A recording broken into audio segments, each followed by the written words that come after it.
let's get into it because it's a bit of a long story, and I want you guys to keep jumping in. But I do think it's a really interesting story. So ultimately, it is a story about a marketing idea. I would argue a damn good one that outgrew the box originally designed for it. It's a manufactured phenomenon, right, that worked almost too well. It created a bit of a monster from which everyone involved seemed to want to distance themselves within only a couple of years. And lastly, I think most importantly, it's about four young guys who took a job that sounded exciting and cool and didn't quite realize what they were signing up for. So for this week's research, I read some of Michael Nesmith's memoir called Infinite Tuesday, but when I realized he wasn't really going to talk much about the Monkees, I gave it up and I moved on to Monkey Business by What the hell author else does he have to talk about? Marty. We're going to get into it, but he's Okay. by far the most difficult monkey, and Okay. I think the record proves that, the biographical record. No, actually, he had a fairly robust career after the Monkees, but it did seem odd that he was avoiding it. So I read a more straightforward accounting of the band's history called Monkey Business by an author called Eric Lefkowitz. So as we've alluded to, this is strange in and of itself, right? The Monkees started as a television show pitch. Two producers, Bob Rafelson and Bert Schneider, they're the producers behind this idea, and their thinking is Beatles are popular, obviously. Hard Day's Night is a big hit. We should do a show about young musicians living together, trying to make it. And at the same time, we should be cross marketing or cross promoting the group with singles written and recorded by pros. And in this way, we'll create a pop group phenomenon, whole cloth. And it's really the first of its kind. It's kind of a brilliant idea, It really. The is. industry It is, is a is good young idea, enough. for sure. Oh yeah. It's much more easy at that time to force feed the record buying populace what they're going to consume. And then you combine it with this TV show that's in everyone's house every week. And that really turns out that was really effective at selling records. So hats off on the concept. So henceforth, I will be calling these producers Raybert. That was what they referred to their partnership as, their production company. But it's two guys that are really the masterminds behind this, called Rafelson and Bert Schneider. Raybert.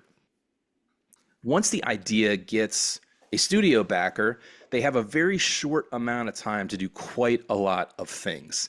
And I think that's going to be a theme here, is a lot of this happens so fast. I mean, some of this is just when we look back on the 60s and how fast music got turned around and how many albums bands produced, it always feels like it's going at such a fast clip.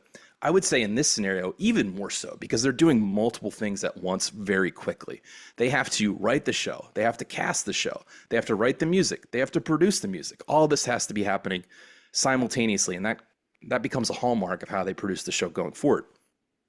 So, of course, it begins with auditions, an open casting call. 437 young guys come in with hopes of being a part of this. Now, in a moment, we're going to talk through the actual four members who got the job and became the Monkees, but I was able to find several notables who were also a part of that audition class that I wanted to share with you guys. Ooh. Harry Nilsson, singer-songwriter, auditioned for the Monkees. Oh wow. Paul Williams, the songwriter who wrote We've Only Just Begun from our Carpenters episode 122, as well as the Rainbow Connection, auditioned. Interesting. The dude who wrote Monster Mash auditioned. Oh god, that guy. Wow. And finally, a man named Stephen Stills. In Cool. fact, the producers liked Steven, but they told him they wanted someone better looking and less talented musically. So he ends up recommending a friend of his that everyone in their circle in Greenwich Village says looks like him. And that guy's name is Peter Tork. Interesting. He's like, Peter, you're slightly less talented than I am. How about you go and audition for this thing? I mean, yeah, if Steven Still's career, he went, with this show instead of, I mean, had he been in Crosby, Stills and Nash at that time? Probably No, not. this would be pre-Buffalo Springfield. Oh man. Oh wow. Yeah. So yeah, that would have been a different look for Good him. move. Yeah, good move. Pro move. And let me just throw this out now because it's something I find it hard to grasp when we're talking about music from the 60s. But this is really early in the change of the culture over. I mean, the show premieres in 1966, but even this record we're talking about, which is their third record, it's coming out in a pre-Sgt. Pepper's, pre-Are You Experienced universe. Like a lot happened fast, and we kind of tend to bunch it together and call it the 60s in our brains. It was still a fairly innocent time, is what I want to tell you. So let's talk about the guys that did get the job, the four Monkees. One guy's name is Mike Nesmith. He was born in 1942 in Texas to a family of Christian scientists. His parents got divorced pretty young. He stayed with his mom. He was really close to her through her life and his life. And audience members might know this, but his mom invented something called liquid paper, aka whiteout, when he was 13 years old. Hmm. She then built a business up over the years, ended up selling it to Gillette for $48 million in 1979. 48 million. In what year? Jesus. She founded it in the 50s. She built the company and she sold it in 1979 for 48 million. So she was already... He didn't need a job. He did not need a job. He was basically well off from a relatively early age. She founded the company when he was 13. She actually worked with his chemistry teacher at school to make this formulation, which was for secretaries using typewriters. I hope we all know what whiteout is that are listening to this, but it helps you correct mistakes. It's fun to sniff a lot of. Right. So he was doing pretty well, but this is an interesting factoid, right? Now, his story was that he had got his girlfriend pregnant and he moved away from Texas at 20 to try his hand as a folk musician in LA. We're talking 1962 era. Second guy that gets cast is Peter Torkelson, aka Peter Tork. He's born the same year, 1942. He grew up in Connecticut. He was working as a folk musician in Greenwich Village at the time. As I mentioned, a real scenester. He plays some guitar, he plays some piano, he played the banjo, and he was one of these kids that went to Greenwich Village because of Bob Dylan, pretty much, and knew everybody there. And that's how he knew Stephen Stills. He knew guys like Roger McGuinn, Before the Birds, all that kind of stuff. And then just sold the fuck out immediately. First opportunity. It's like, oh yeah, no. Bob Dylan's my hero, but how about you write me some bubblegum pop songs? We're gonna get to that. So second, I do think these guys got a little caught up by the machine, but fair enough, right?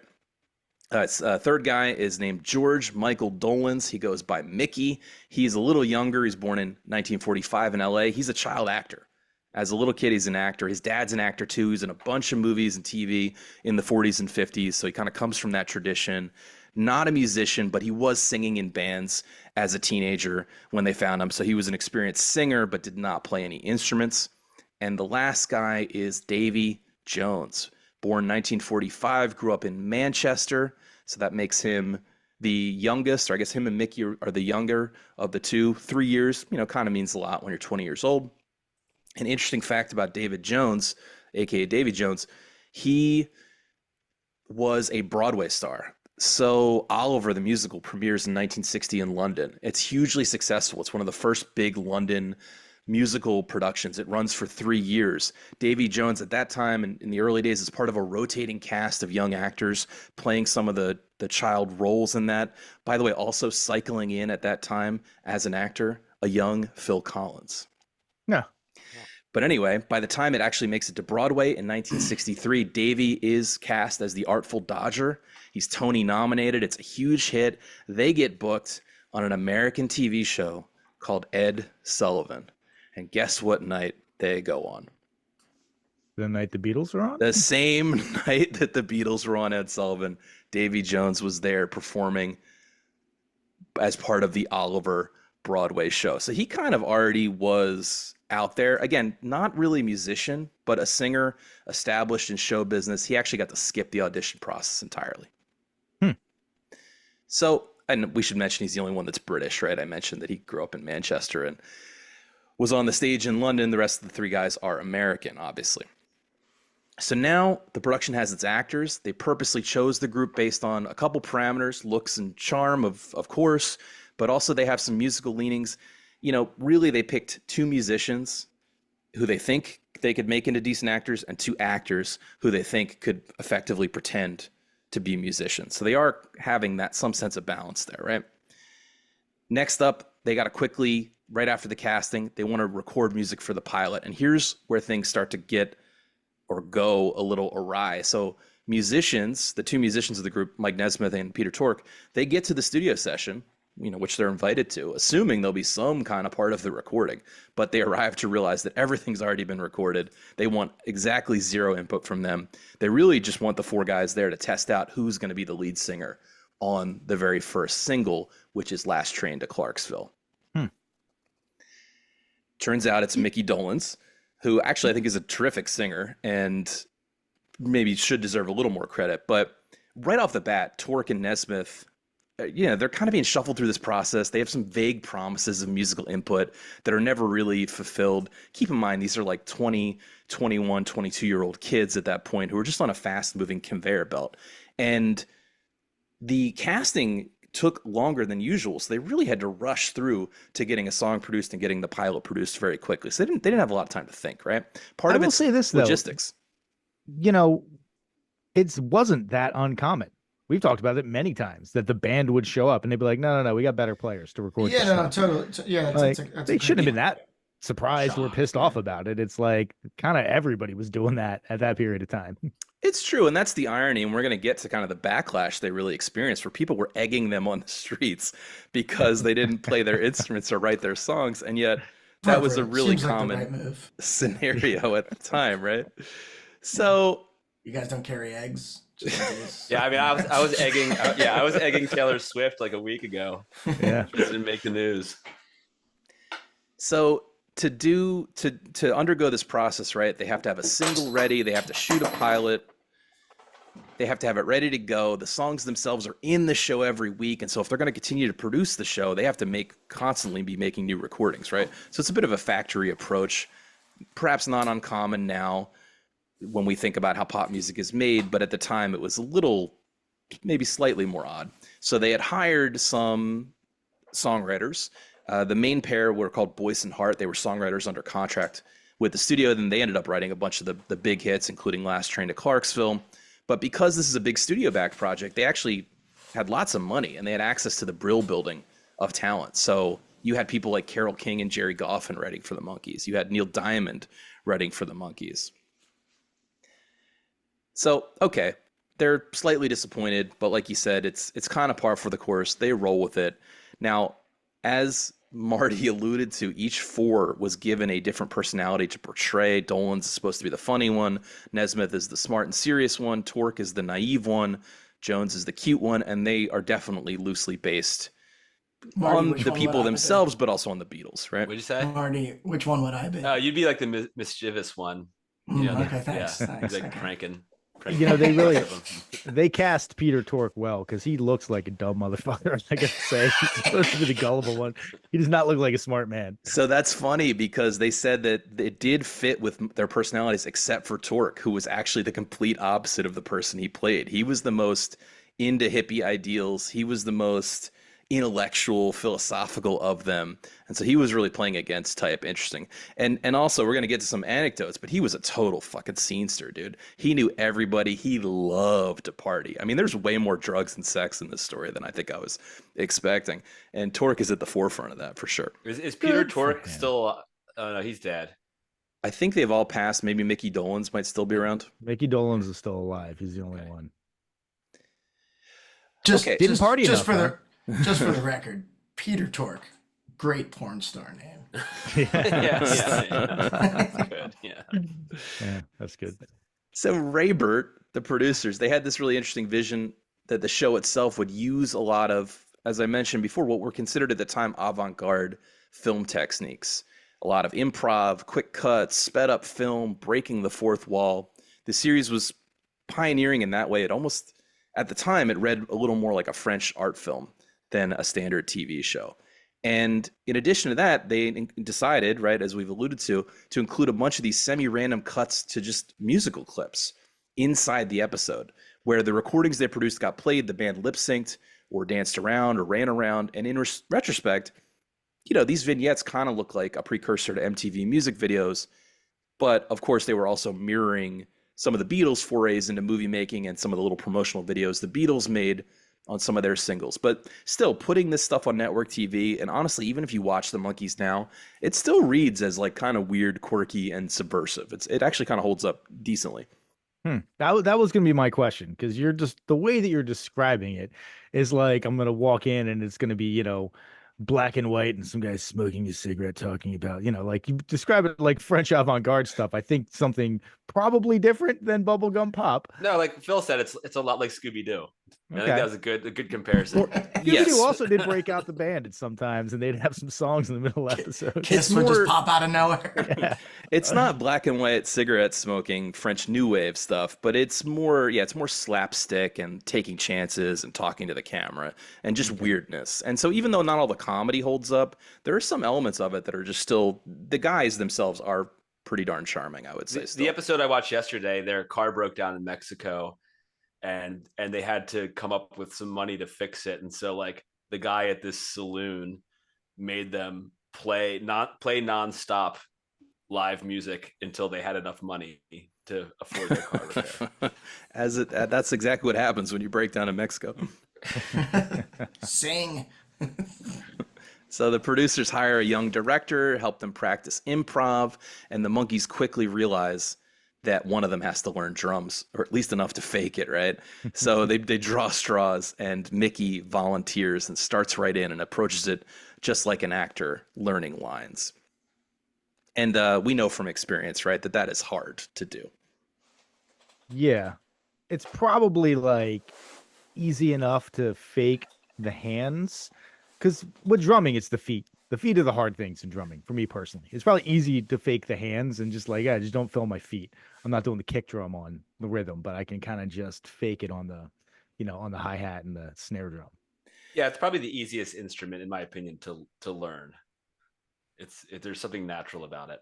To learn to fake. Well, it's intuitive, but I think what we're going to see is that it's the hardest one to play well, perhaps, or one of the harder ones to play well, because when they actually have to start performing, or even recording, right, for this record, Mickey's going to have a really hard time keeping tempo, not making mistakes, and those kinds of things tend to be learned over a much longer period of time.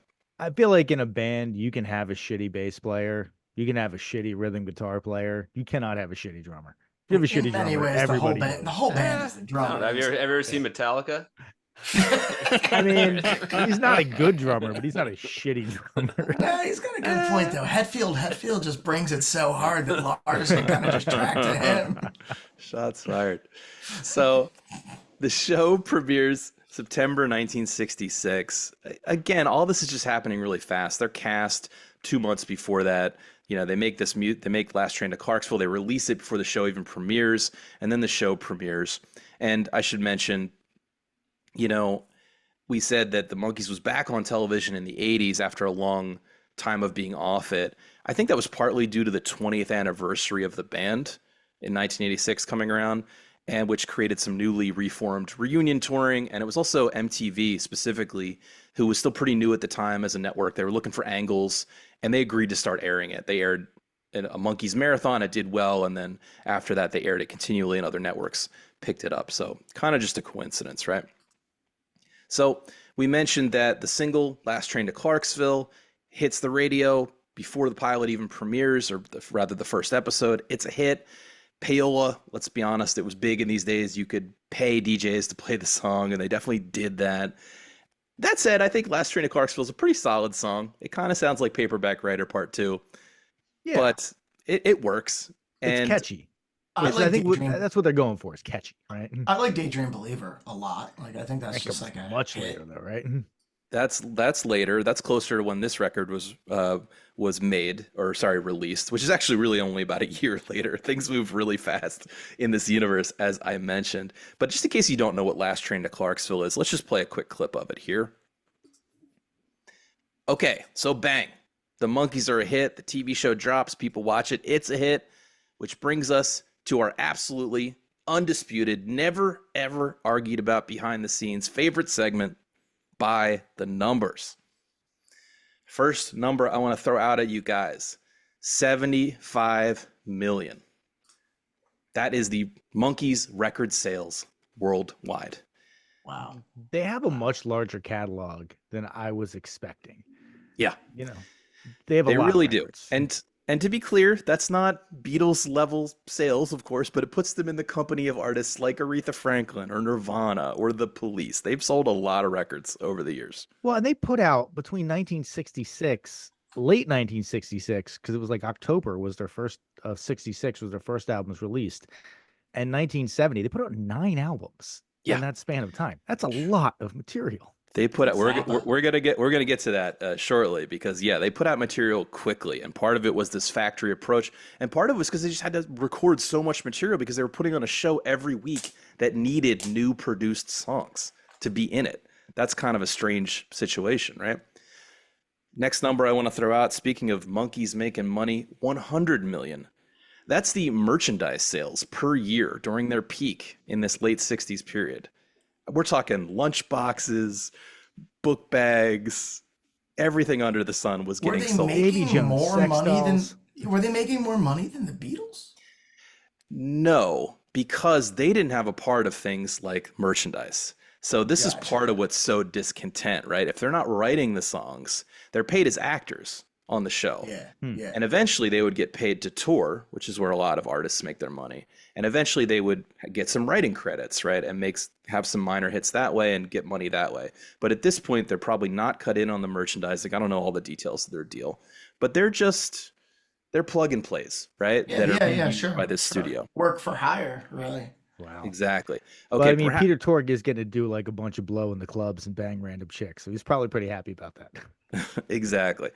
Next number, and this is wild, 4.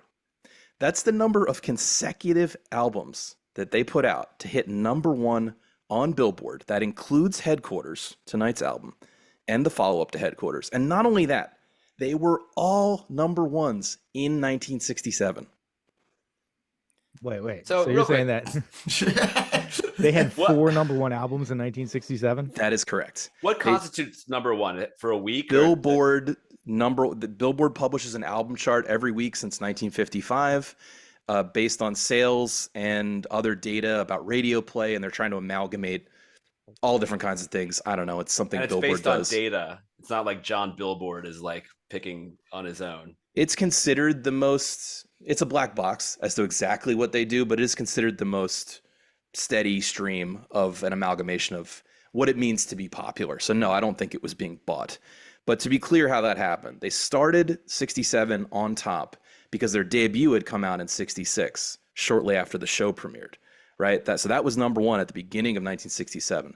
Then they knocked themselves out of the top spot when their second album got released. Then there's a little break in the spring. Then Headquarters was number 1 in June of that year. And by year's end, their 4th album was a number 1 as well. And I should point out, no other artist has ever done this. The Beatles and Elvis each had 3 in a given year. Whitney had 4 in a row in the 80s, but never within a year's span. So this was a record-selling powerhouse for a minute. Can you tell me the name of that 4th album of theirs? Because it's fucking terrible. I don't have that handy. Do you have it handy? Wait, it's not head. Pisces, isn't it? Aquarius, Capricorn, and Jones Limited. Yeah, it's pretty bad. It's really bad.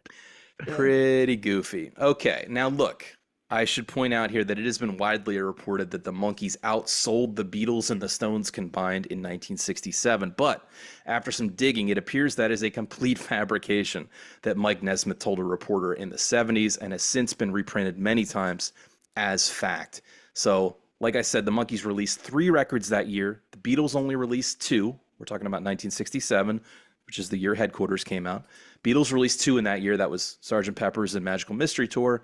The Stones released 2 as well. They were kind of at a creative ebb with Satanic Majesty and Between the Buttons.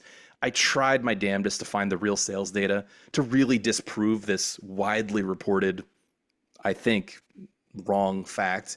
But I have failed you, audience. But I can say with some confidence that the Monkees did not outsell the Beatles this year, and they were almost certainly not way above them, as is often reported. Thank God. Okay, but all that fame does not last, nor does it carry over always to weird experimental vanity projects. So the next number I have for you is 16,000, which is what the Monkees movie Head, released in 1968, just 1 year after this crazy victory lap, what that grossed at the box office. $16,000. $16,000. By contrast, it cost $750,000 to make. Nice. So we will touch on Head again before the show is through. Has anyone seen this movie? I've seen it, and Okay, we will get to it. okay, We will get okay, to it. okay, But okay. So did you have to buy it? no, I saw it on Okay. YouTube. Okay. I was going to say, you could have like materially added to its box office gross if you Right. spent $5 on it or something. Indeed, Like that. and they need it. But speaking of budgets, this show is a labor of love. We pour hours upon hours of our time into it every week, trying to bring you beautiful people entertainment and information. And of course, we bring all this to you for free, and we love doing it. And we're so grateful that you are listening to the sounds of our voices today. And if you want to support us and let us feel the love, there's a few simple things you can do. They don't cost anything, and they are ever so simple. One, you can join our mailing list. There's a link in the show notes where you can enter your email address and it's done. Or anytime you can just drop us an email about any old thing. It doesn't have to be clever. It simply lets us know to add your email address to our growing community. We'll email you around once every other month, let you know what's happening with the show, how you can vote on what we cover on the show, or maybe submit your own tweet length reviews. We'd very much appreciate it. It really mean a lot. If you've already done that, you can go ahead and give us a 5-star rating on your favorite podcast app, or even your second favorite. We don't mind, or both.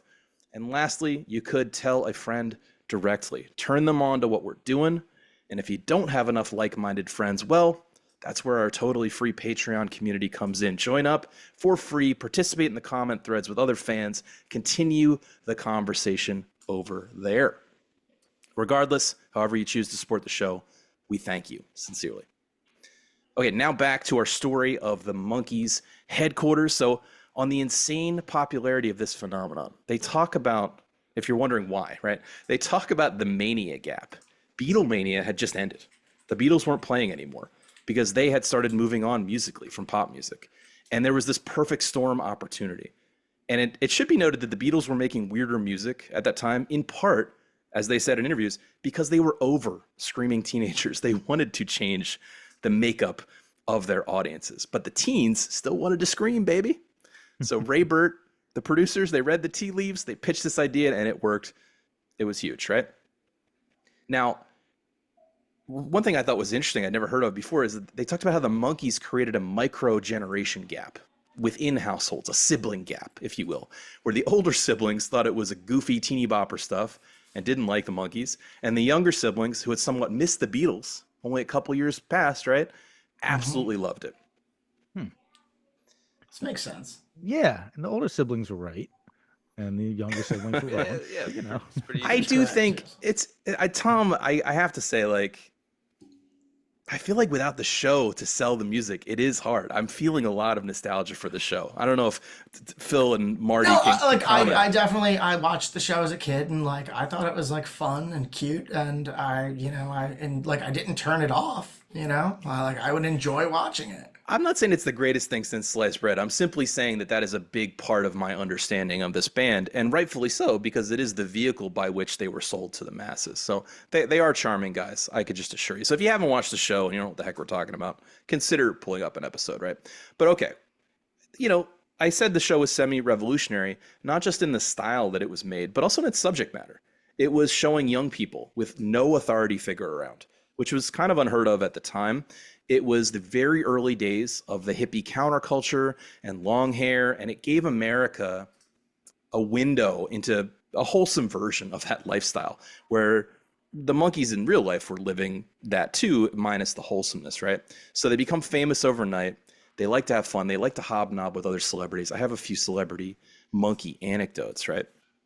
Now, I'm just still reeling from how huge and scenery these dudes were overall. I think that is really something I learned this week. Around this time, they talk about going to London, swing in London, late 60s. Beatles throw them a welcome party at the club. They're hanging at the club with Dusty Springfield, the Beatles, Clapton, Beck. They'd all do acid. Like, best scenario you could imagine. Plus Clapton. Plus Clapton. yeah, to be welcomed, it's like into the inner circle as kind of a bunch of hacky type people is pretty Pretty awesome. But I think that's the thing I want to get across is yes, they were more than accepted by people like the Beatles and by other musicians because they themselves were cool guys. And it was acknowledged that what they were doing was kind of bubblegum and lame. And in fact, the Monkees quickly tired of repping that kind of music because they had no hand in creating it and they didn't like the idea that they were even associated with it. They thought of themselves a little differently, but they were legitimate friends with the Beatles. The Beatles totally embraced them to the point where Torque even played on George's Wonderwall, right? And in general, they were cool and they were accepted into the fraternity of cool musicians of the day. Now, Torque, as I already alluded to, he took his first big paycheck. He got himself a Playboy Mansion style place in LA where people were constantly tripping, were naked, crashed out everywhere. And he was just this like scenester du jour of LA. I heard a few things about him, and by all accounts, he was the coolest monkey. So there's a story about the Who coming into town, and they go right to Torque's place, take a bunch of drugs, and he plays them music from the Big Pink for the first time, and they're all like, their minds are blown. It's said that he was friends with Stephen Stills, right? It's said that Stills and Crosby's earliest jams were at this place of Torque's, this debaucherous house. The dude just knew everyone on the scene. It's said that when Robert Plant first came to LA with Led Zeppelin, and he really wanted to meet Neil Young, and they're like, you know, the dude you should talk to about an introduction is Peter Tork. And he did, and he got the introduction. Oh, shit. So it's weird how in the sands of time, it's not really thought of that way. Plus their wholesome image outwardly, right? They actually were cool guys, at least as dudes. I wonder how Maybe- much the wholesome image played into people really liking and accepting them. Because it's like, like, oh, here comes the fucking Monkees. Yeah, with a bunch of posers. He's like, I got some fucking acid and blow. You guys want to hang out? They're like, no, Right. you're cool, man. And- Awesome. And Rob, one thing you didn't mention is that Davy Jones was a jockey. A jockey. That actually sort of makes sense because he's mad short, right? He's very short. And speaking of Davy Jones, he was the one that did not engage with the counterculture. He was definitely more conservative. This created some challenges with making friends with the other guys. But again, they were so popular. Davy Jones became such a household name that another young British singer with that exact same name decided he'd have to change it to have a chance at fame. And he chose the name Bowie instead. Oh shit. Yeah. Davy Jones. Davy Bowie. So now, the entire time, no one has been trying to hide the fact that this band was a manufactured phenomenon. But after this initial wave of fame, of course, there's a backlash. I mean, it's all happening quickly. Again, we're talking a couple months after the show premieres. The press starts doing stories about them not playing on their own records. The studio handles it kind of poorly. They insist the Monkees stop talking about it in the press. And that just fed the fire more, right? Now, of course, we already mentioned the irony is that this was really common at the time. Most bands did not play their instruments at that time. Their writing your own songs thing had really just started to come into commonality and prominence with Dylan and the Beatles in the last few years.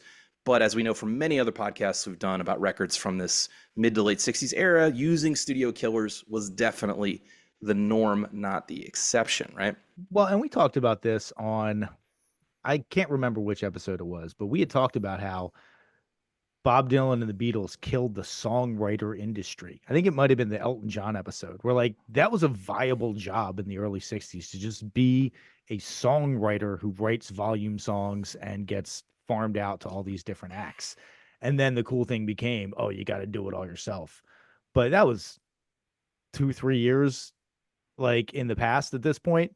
When we're talking about the Monkees coming out, like it's not like they were like so far behind the times. Nobody's done that. Yeah, since it's the 40s not a or total anything like miss. that. It's not a total mismatch. Yeah. Well, and also they probably should have been like, dude, we put out an album in October 1967 and then one on 9th of January 1970. Who the fuck do you think was writing all this shit and recording it? You really think it was us? And we did 17 episodes of a TV show in this time? Like, what do you think we're doing here? So inside the band, there's turmoil as well. They barely know each other. They've only known each other for a couple months. The show is hopping. They have this really intense schedule of studio sessions where they typically only have to sing, but still they have to attend studio sessions. They have to film the show. They have to do press, all this other stuff, right? And Nesmith is the one that really is openly hostile, like from the get-go about this arrangement. So as their star power grew, and particularly as Mike Nesmith's star power grew, that only got worse, right? It seems like Peter Tork felt the same, but he wasn't as pushy about it. Now, Mickey and Davey didn't seem like they cared too much. They didn't have a musical ego backing them up in any way. And at the same time, I think they just had a deeper appreciation of show business, right? With a capital S. Probably also didn't have that whiteout money to fall back on when this whole thing fell apart. That, yeah, that too. Yeah, That too. Yeah. We Literal said like millionaire. $48 million in the 70s, right? That's a lot of money. Yeah, it's a lot of money. $1 billion. Yeah. So at the same time, they're embracing the idea of becoming a real band. They had a practice space on set while they're filming that first season, and they're in between shooting. They're trying to get something going, even during this early time, right? Now at the same time, the studio is throwing Nesmith the scraps. He's 2 of his songs that he wrote are included on what would become the first album release, which came out shortly after the show premiered, but they weren't singles. Frankly, they didn't deserve to be. And the guys didn't play on them, just sing, right? So the studio would get fairly tense. They've got product to turn out. The studio, making more records is baked into their weekly schedule.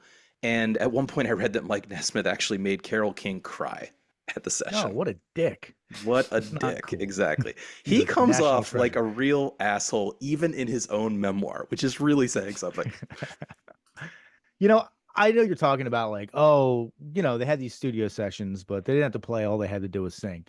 I find the studio sessions where I have to sing are by far the most taxing for me personally, by far the hardest. Playing my instrument's actually relatively easy. I feel like I can do that much more fluidly than just like bust out a great vocal performance on cue. So I could see it being stressful, especially with this breakneck pace of like, Right. hey, we got to get like 12 good tracks in the next 3 days. And also embarrassing to be like, we have this album, and then like they're trying to play real instruments on the side of their set, and everyone around is just like, look at these assholes. They have a number 1 album, and they can't even get through like their easiest song. Yeah. Right. So as the show continues, the actors keep trying to exercise some musical control. As the last of the 22 or so episodes of season 1 are airing, the Monkees are hell-bent on making a record as a band. So into the studio they head in March of 1967 to make their 3rd LP, which is Headquarters. So again, they met less than a year before. They started as 2 musicians and 2 non-musicians. They've been practicing, the show premiered in September, and in March they go in hell-bent on making this thing by themselves. So this is you would say about a year of them playing their instruments at this point? I would say significantly less, because they only got cast in the show, I think, in July. Okay. So 9 months, I would say max. Now, the 2 guys had some musical experience, had some performing experience. Yeah. Well, Rob, I'm just relating this back to our band, The Chop, where we had you and Phil, who both played guitar, James, who had just recently learned how to play the keyboards, John, who had never played any instrument ever, with the exception of 40 seconds in a talent show 10 years ago. And then me playing drums, so I had never played the drums before. And in about the same amount of time, we ended up putting an album out. It wasn't that much longer than that. And we sold a solid 75 million copies, right? Yeah. Easy. Yeah. I'm just pointing out that my sympathy for them being like, oh, they're non-musicians and they really put in the work to I'm like, I think they were just a little caught up in a machine they didn't quite know. There's fame is swirling around. That was a big factor. They had a lot of things on their mind at the time, and they're just young guys. That's all I'm trying to say. A lot of orgies to get to, right? Exactly. Headquarters is produced by a guy called Chip Douglas, who was a member of the Turtles and played bass on the song Happy Together. Thought that was an interesting detail. I've always liked that song as a pop song. They were, of course, inexperienced players, but we should emphasize they were inexperienced in the studio specifically. So even if you're kind of know how to play your instrument, if you've never been in a studio setting, the so-called red light fever, when that thing comes on, it can be quite nerve-wracking. Not to mention there's studio killers all around. Time is money, a lot going on, right? So Peter could play banjo. Peter Tork could play banjo. He could play the piano, although he would make mistakes during takes. Mike could play rhythm guitar. He plays a couple other things on this album. Mickey could play the drums okay, because he'd been practicing for that amount of time, like we said, but his timing was quite erratic. Now, Davey plays nothing. He pretty much just sits around and occasionally contributes to vocals, but they were convinced that they had to do it themselves to prove the haters wrong, to the point where some of the songs took like 50 takes to do. Dude, that's brutal. It is brutal. And to be fair to them, I don't think you really hear that on the tape. It does sound pretty light and airy, but they were also stitching together fragments of takes to Wait, make full takes. so on the show, I think Davey is always the singer, right? No, Mickey No? Oh, sings really? the Okay. most of the hits. So Mickey's the guy Okay. they kind of picked. They do trade vocals somewhat consistently. Davey's always the one that's out in front just playing like maracas or a tambourine. Okay. Mm. Torque will typically be playing bass in the show, Mike Nesmith guitar, and Mickey drums. Gotcha. The funny thing is, as we've talked about before, tambourine's actually remarkably hard to play well. And so like hard. I wonder, like on set, it's probably fucking terrible and he's all off time with the tambourine and Right, stuff. right, You know, like, the actual, sound that's happening on the set must have been terrible before they piped in the real music. Yeah, but with the thunderous low end of Torque, Torque laying it down. Exactly. It's got a really real deep pocket there from Torque. So as I said, they were totally okay with stitching together fragments of takes to make full takes to the point where on one of the tunes, it's not on the focus list, it's called No Time Left for You. They actually gave full writing credit to the engineer because he's the one that crafted it from a series of unsuccessful takes, which was kind of a cool thing to do given how much they knew this record would inevitably sell. That guy, I'm sure, made a lot of money on that. Nice. Now, that said, they did eventually concede to a pro bass player. 3 of them in total, including the producer, Chip Douglas, play on basically all the tracks. Now, take a second to think about that. Why is the bass the only thing they conceded not to play on their own? Like, why would that be? I do not know. Well, if you don't have a great drummer, it helps to have a bass player that's helping rhythmically with that. I would say that as somebody who did play the drums from nothing and had to be in a band very soon after starting to play the drums, when the bass player was off, I was completely fucking done. Like I fell apart every time. If there's not like somebody really helping me with the rhythm, I would fall apart every time. I just thought it was an odd choice because they seemed really into making it themselves. They're on here playing zither, they're playing pedal steel, they're playing a bell piano, all kinds of shit. Torque even plays bass on 1 or 2 of the tracks. So I don't really get it, but yeah, your point is well felt. It's going to help that rhythm section, which is going to lay down the pocket. They should have just had a professional drummer. That probably would have helped a whole lot. Right, that would have helped. So despite all that, this is the height of their friendship, the height of their cooperation. A few of them looking back said it was the best time to be a monkey. It was the best time to be a Monkee as infighting kicks off shortly hereafter and never, ever lets off the gas. This is the only record that the 4 of them ever made collaboratively. Are you okay there, Phil? What's going on? Yeah, just moved my desk. Just like the whole time, you're just like dropping keys, your phone's ringing, you're like knocking shit off, you're like dropping like He's doing his Pockets- part-time Foley gig. pockets full of change. That's why I had my volume so low on system preferences before. I'm noisy. So again, this is the only time they ever all recorded something together. Even though they continued to make records as the Monkees, they did them almost wholly separately with a cadre of studio musicians.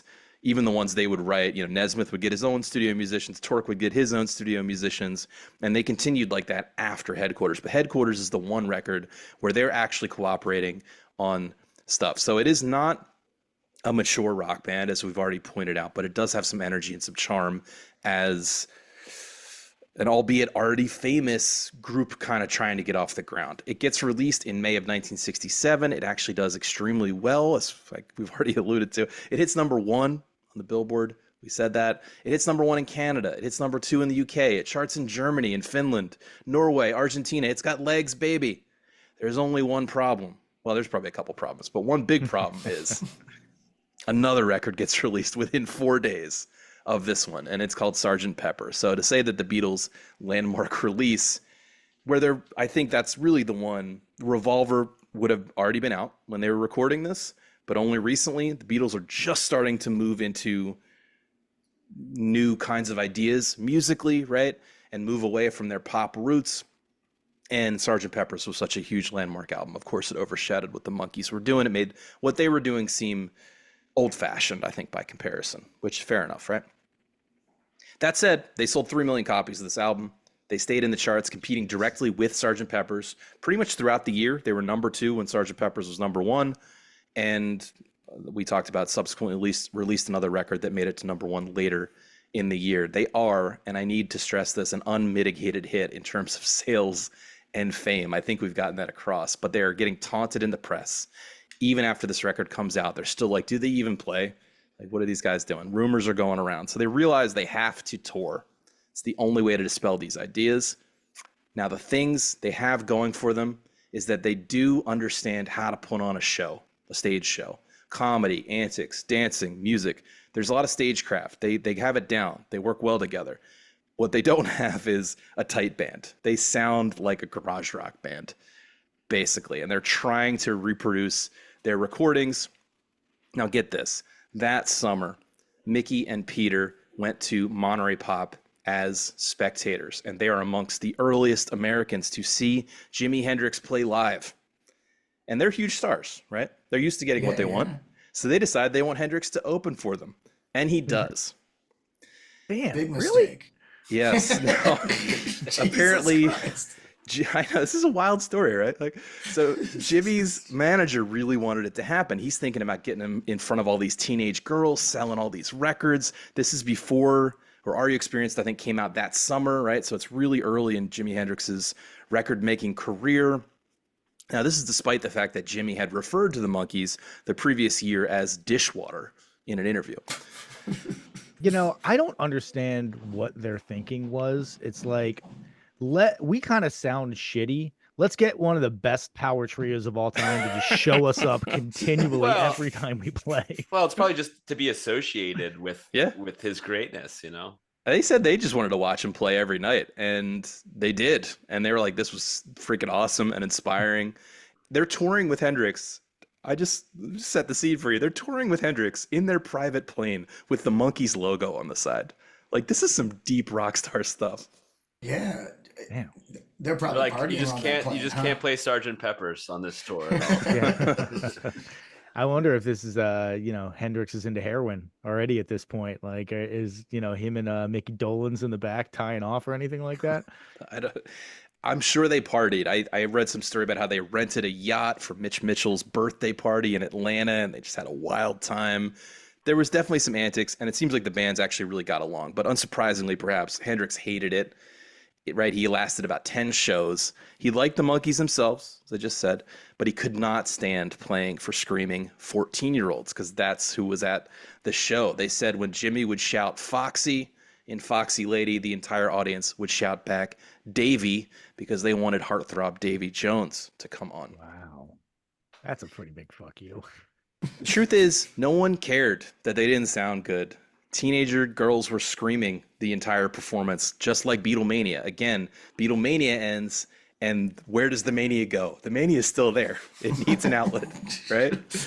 So they tour very successfully by any measure. They continue to make hit records. Some of the very next records they make are Pleasant Valley Sunday and Daydream Believer, which actually I think are both pretty great songs. Unfortunately, this is the time where like a lot of the singles get left off of records. Like, I wish there was a better single like that to anchor this one, but okay. They have a touring career off and on until they all pass away, but the band was never united at a purpose again, right? That was due to a shared lack of musical direction, disagreements about lifestyle, drug use. At one point on the Headquarters tour, Torque punched Davy Jones in the face. He had to get stitches. Like, they were fighting. They were briefly united to make Headquarters, and they were pretty much at odds from that point on. I like how it's like as soon as they actually had to start writing music together, they all hated each other. It's like that's like every band experience I've ever had. Also, Davy Jones does have a pretty punchable face, I'll say. Yeah. So Mickey seems like the chillest of them all and was the peacemaker. And he ends up hanging out a lot with Harry Nilsson, Ringo, Keith Moon, and Alice Cooper as the founding members of the so-called Hollywood Vampires, basically a drinking club in LA. Again, they're just total scenesters, right? And in the studio, they're each doing their own songs with different sets of musicians. Okay, so I just want to touch on a couple more things about the aftermath, then we'll get into the songs. The TV show ran its course after 2 seasons, but they had a movie deal with the producers, Ray Burt, and were into doing it if it could continue on this highly experimental film trajectory that the show was going on. Now, at the same time, they were really excited to break from type. from being typecast to do something completely un-Monkees, to lose their teeny bopper image. And the guy they get to help write the movie Head is a young B-movie actor, an LA seedster, and friend of the band and the producers, and his name is Jack Nicholson. Mm. So bizarre. Now, the movie's called Head, and perhaps unsurprisingly, Head is way too weird for the general public. It's a bit of a cult classic now, but it did not make the splash they wanted it to. I already mentioned the box office was really disappointing, and at that point, they're pretty much completely abandoned by the producers who put them together.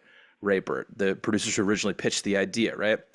And we can talk about the movie now for a moment. I watched it in college. I watched about half of it again this week. It's like a cross between Monty Python and Song Remains the Same. Like, it makes no sense. There's no continuous story. It's all over the place.